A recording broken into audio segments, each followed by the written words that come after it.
Bienvenue sur Africa 24 dans cette nouvelle édition du 12-15. Voici les titres de l'actualité.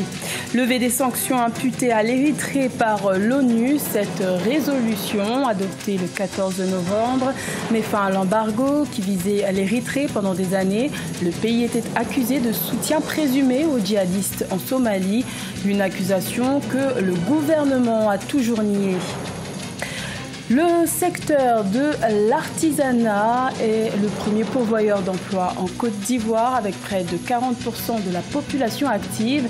Mais ce secteur en plein essor doit faire face à l'informel qui reste l'un des principaux défis pour sa pleine progression. Et 12 pays ont signé la déclaration internationale sur l'information et la communication de Reporters sans frontières lors du premier forum sur la paix qui s'est tenu le 11 novembre à Paris en France.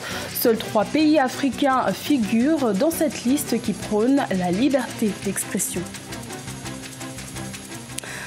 La mesure avait été annoncée, elle est désormais votée. Le Conseil de sécurité de l'ONU a levé le 14 novembre les sanctions qui pesaient contre l'Érythrée depuis 2009. L'adoption de la fin de l'embargo sur les armes, les interdictions de voyage ou encore le gel des avoirs devraient ouvrir un champ de possibilités à ce pays de la Corne de l'Afrique. Ange Nyomenyo. Le Conseil de sécurité de l'ONU vote une levée de sanctions contre l'Érythrée.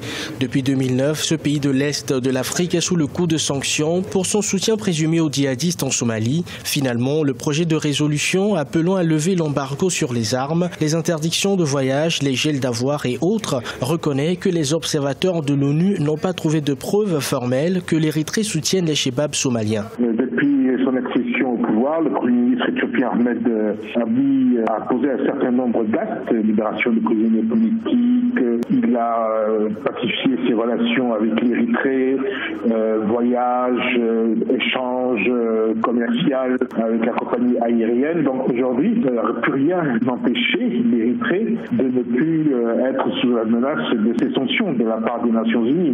Selon les autorités du pays, la levée des sanctions va ouvrir de nombreuses possibilités, attirer les investisseurs étrangers et replacer le pays dans le concert international.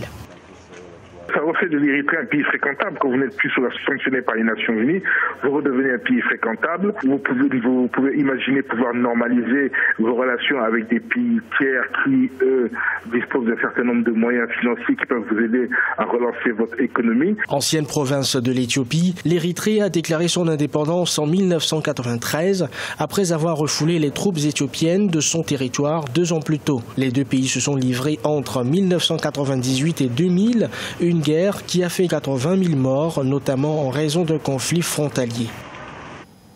La conférence sur la Libye à Palerme en Italie s'est tenue les 12 et 13 novembre, 2 jours pendant lesquels les protagonistes du conflit libyen, persistant depuis 2011, se sont réunis autour d'une table.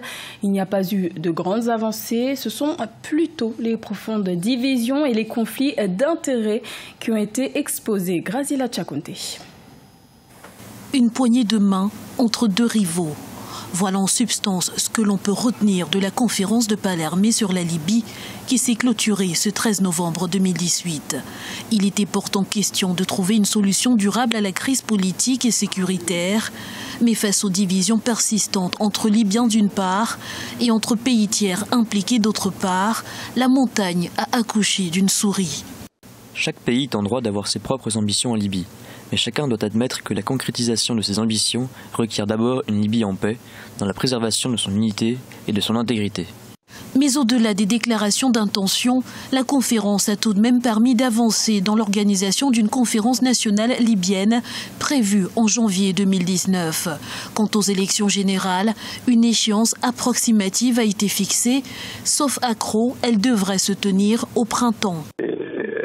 Le référendum peut-être au mois de janvier 2019 et puis ça va ouvre la voie pour faire des élections au mois de mars ou avril.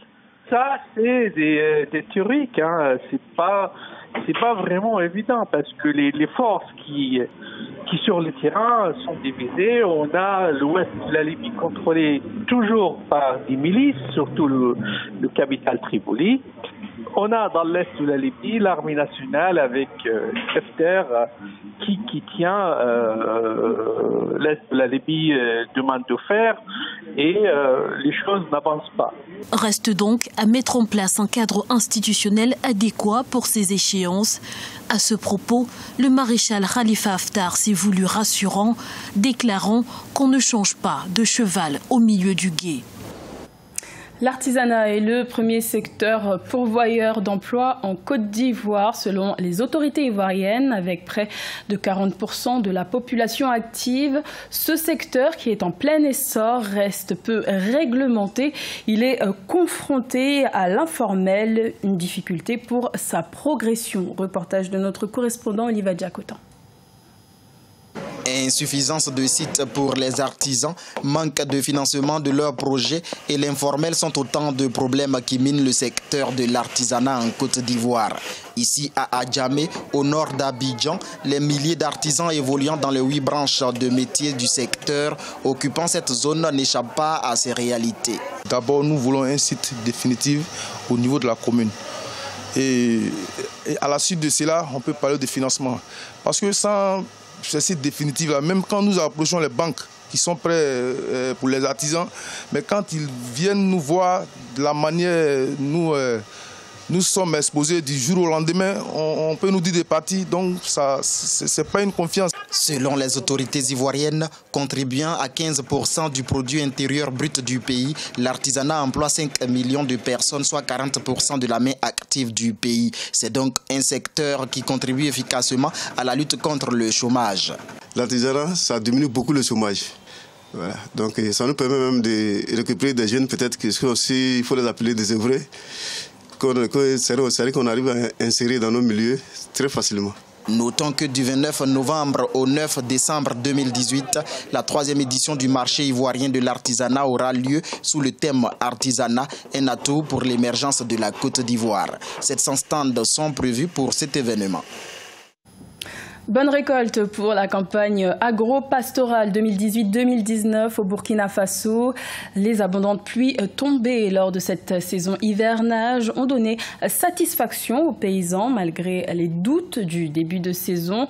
Tous craignaient que les chenilles légionnaires d'automne menacent les récoltes. Reportage de notre correspondant Jean-Paul Ouedraogo. Avec une pluviométrie des plus satisfaisantes, le Burkina Faso enregistre pour la période 2018-2019 une campagne agricole satisfaisante. Et en attendant la fin des récoltes, ces résultats pour les autorités sont à mettre à l'actif des efforts combinés des acteurs du secteur, mais aussi de la vulgarisation des semences de qualité. La campagne agricole 2018-2019 s'achève sous de meilleurs auspices. Je tiens à féliciter les techniciens du département pour la vulgarisation continue des bonnes pratiques agricoles.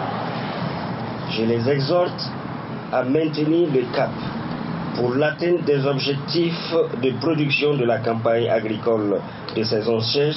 En dépit des menaces de la chenille légionnaire d'automne et de quelques pertes occasionnées par les inondations dans la région du Sourou, les prévisions restent bonnes. Sur 5 800 000 tonnes de céréales attendues, 4 957 000 tonnes ont été récoltées, soit une hausse de 21% comparativement à l'année précédente. Après le bilan de la campagne, il y a le problème de la conservation, de la transformation, qui sont des problèmes qu'il faut vraiment tenir compte, le problème de la gestion post-récolte aussi, parce que les paysans perdent beaucoup de quantités énormes de leur production lors de ces récoltes-là également, parce qu'ils n'ont pas des moyens, des outils par exemple pour décortiquer le maïs, etc. La campagne, pour rappel, a vu l'attachement des autorités à un encadrement agricole de proximité.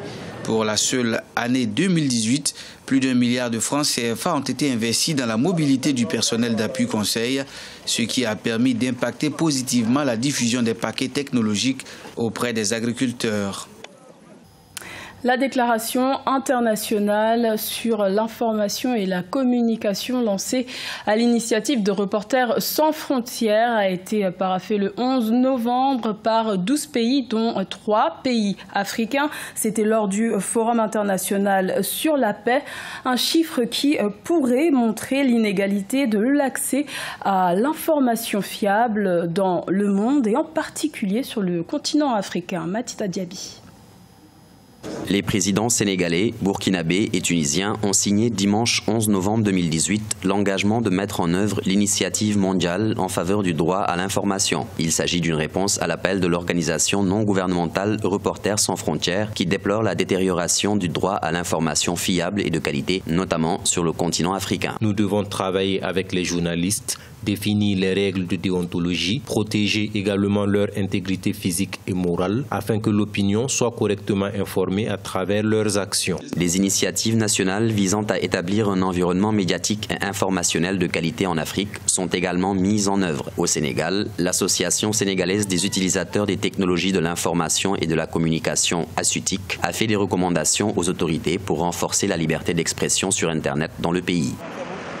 Nous avons invité le gouvernement du Sénégal à modifier l'article 27 du projet de loi portant code des communications électroniques avant son examen par l'Assemblée nationale qui est prévu courant novembre ou décembre 2018. Nous avons aussi recommandé au gouvernement de mettre en place une structure chargée d'amender les 4 dispositions du code de la presse qui remettent en cause la liberté d'expression. En outre, nous invitons les citoyens, les professionnels de la presse, les acteurs politiques à exercer et jouir de leurs droits et libertés dans le strict respect des limites fixées par la législation en vigueur. L'ONG Reporters sans frontières a annoncé la création d'une commission chargée de rédiger une déclaration sur l'information et la communication. Soutenue par les 12 chefs d'État ayant signé le lancement de l'initiative, l'organisation a désormais pour objectif de rassembler tous les États autour de son combat. Et le sujet que vous venez d'entendre a été commenté par Marcel Farba-Maroun. Ce journal a été réalisé par l'ensemble de la rédaction. Merci de votre fidélité. L'information continue sur Africa 24.